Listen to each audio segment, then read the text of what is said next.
జిల్లా గిద్దలూరు పట్టణంలోని శ్రీ వేణుగోపాల స్వామి ఆలయంలో కృష్ణాష్టమి వేడుకలు ఘనంగా నిర్వహించారు. ఆలయంలో కళ్యాణ మహోత్సవం అంగరంగ వైభవంగా జరిపారు.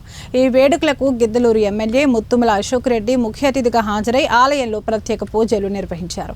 కళ్యాణ మహోత్సవంలో పాల్గొని స్వామివారి తీర్థ ప్రసాదాలను స్వీకరించారు. ఈ సందర్భంగా ముఖ్య అతిథిగా హాజరైన ఎమ్మెల్యేకి ఆలయ కమిటీ సభ్యులు పూలమాల శాలువలతో ఘన స్వాగతం పలికారు. ఒకటి బాధ ఇంకోటి సంతోషం చేతికి గాజులు